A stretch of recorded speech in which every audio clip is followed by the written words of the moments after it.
What's up guys, my name's Andre and welcome to a new video. Yeah, you can probably guess what we have issues on.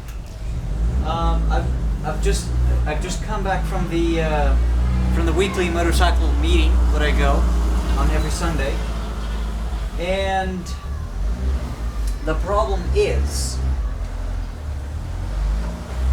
funny enough, that the problem I'm having is not with the tap that I've tapped into here, but with the top lid of the tank that I made. Also, if you can't notice, I'm testing my new iPhone 5S. That's why the Monarch isn't here anymore, because it's gone. I traded the Monarch for this iPhone 5S. That's how much it was being worth. So I'm sorry for those who really liked it, but I just had to do it. I mean, I needed a new phone. Let me show you something that I hate. This guy. I fucking hate you. Yeah, he hates me back. I'm gonna put you inside because you're too noisy. I can't fucking record with your chirps in the background, okay? So give me a break. There we go. There, I can't freaking record with this bird in the background. As I was saying, the problem I'm having is I'm leaking fuel from the top end cap of the tank. And you can see I tried to use silicone to seal it up, but it's just not working as well as it should, as you can probably tell. Of course, the lid's going to leak a little bit. It's inevitable. But the real problem is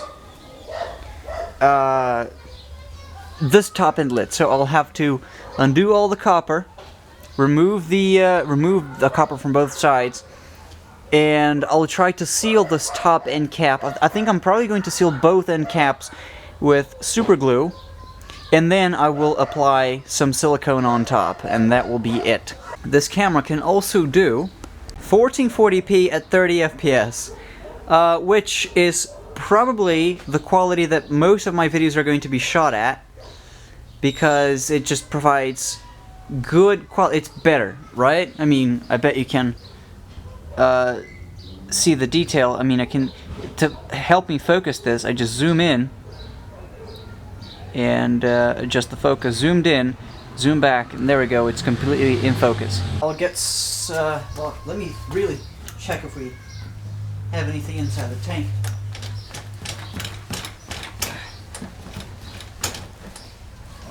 This thing is a lot heavier than it seems, because this engine weighs a heck of a ton for its size, and that's why cheap mopeds use 2-stroke engines instead of 4-stroke ones.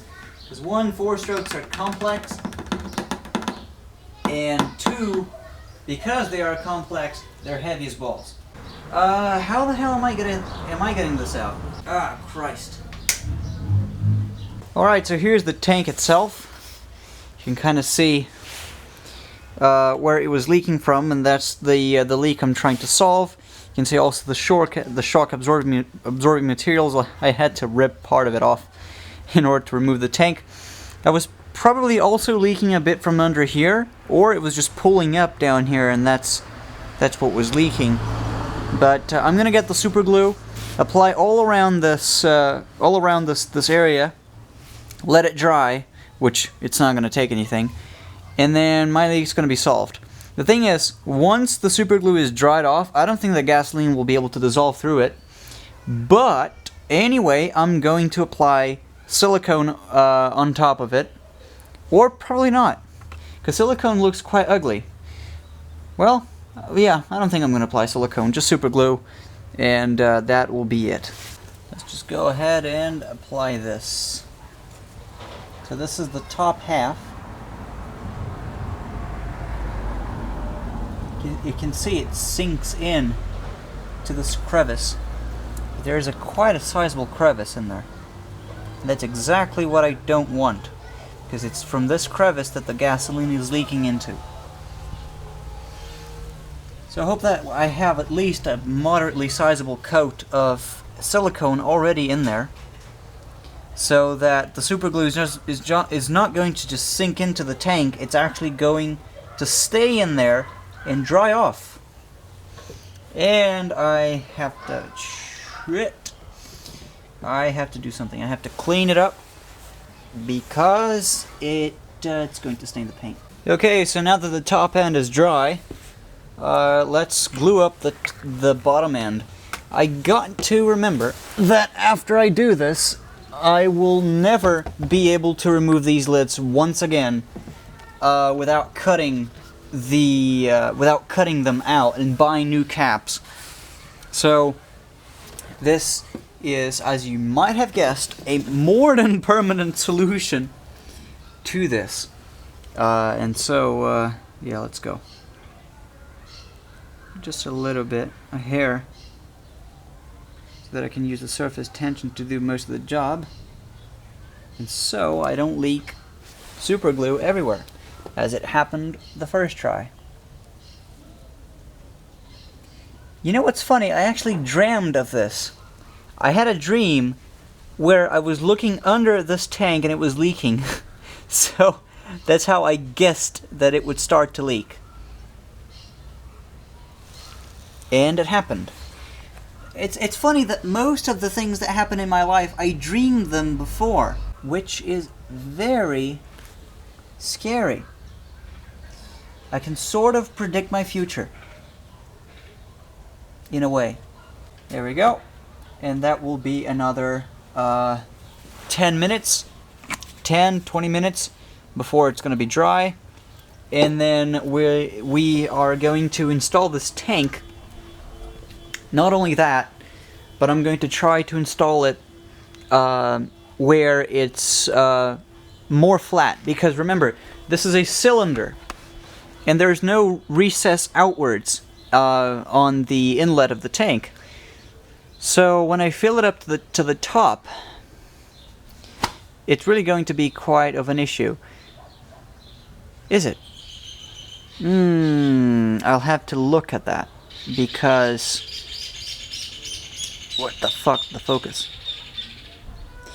Because if it's like right here, where it was... Okay, I can't move it.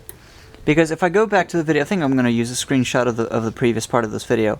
At the angle that it was, if I put fuel in there, it would be like angle like this. So I would end up being able to use more of the tank by having it at a slight angle. That's interesting. You know something else I could do? I could buy another piece of pipe and then just put it in here. You know, like a recess out. Then I could have the tank completely flat, and then I could fuel it to the top, and that would give me the full 3.3 liters that this thing is about rated for. That's interesting. I might actually do that. Then it would be actually a whole lot easier to make a cover for this tank that way. Good idea. I'll search for something. Dude, this takes forever to dry. I found this old gallon that I had tried to make it as a tank, but it didn't work because I blew a hole down on it. I cut the lid and the thread off of it, centered it down, rounded off using the cylinder, and then I just glued it into place using super glue. So there we go. Now I have a cap, and I can mount this perfectly horizontal and fill it up to the top with no issues whatsoever. It's going to be about that. I still have to paint this all, because it's, you can see the paint got all fucked up from super glue and silicone and scratches and whatnot. So I still have to paint this all to do a repaint, but I'll have to get more paint to do it because I'm out of it. And that will be it. I'll now just have to wait for this damn thing to dry, because it takes a buttload of time to dry when it's in that quantity. So let's wait for it. Alright, since it's pretty much done, what I'm doing now is I'm starting to tighten down the copper, which is going to secure the tank partially. It's not, the copper is not entirely responsible for securing the tank into place, but it's an important part of the process. Doing this is really the art of the budge. I know there's a video by Tom Scott named The Art of the Budge, but I would say that this is by far the thing that you have to have a vision of how you're going to budge things together to make this kind of shit work. It's pretty funny. So I'll just go ahead and tighten this side down. I'll get the last piece of copper, and you can see that I am cross securing this so that the cylinder can't really go to a particular side. If it wants to rotate, it's not going to rotate because the glue is securing it in place as well. So it really can't go anywhere. This copper can actually sustain quite a lot of tensile strength before it gives in. That's why I'm using it. Now this side's a bit loose, so I'll go ahead, undo this side, and do this side. And that, I think, just about does it. That's about it. It's as properly tensioned as it could be. So, I'll try to tap align it and put a dab of glue on top of the copper to lock it into place and avoid any additional rotation of the tank. I was using silicone to do the same job, and silicone comes off quite easily. Needless to say, super glue doesn't quite come off that easily. It's pretty much aligned now. Now all I have to do is just cut the excess copper, and we'll be good to go.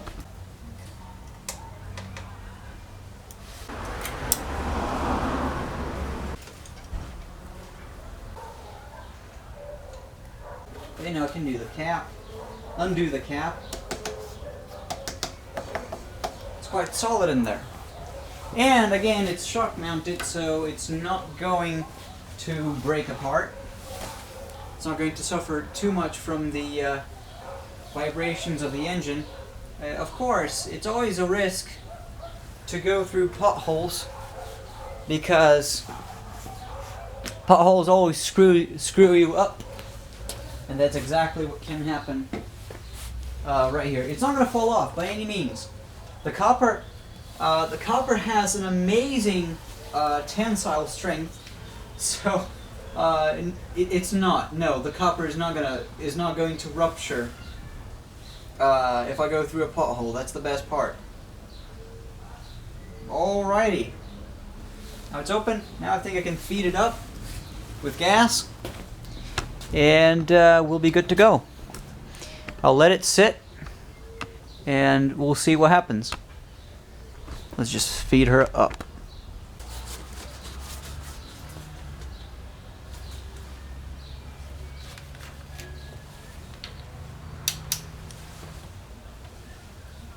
I would say that as far as it goes, the only thing I really will miss from this is a float to tell me the amount of gasoline I still have in there. But other than that, it's a fuel tank. There. It's far from the prettiest thing in the world, but it does it. It really does it. Right. Well, that's it. Thank you guys for watching this video, and check out for the motorcycle meetup video that I will try to put together and show you guys. So anyway, thank you guys for watching this video once again, and I'll see you guys next time. Take care.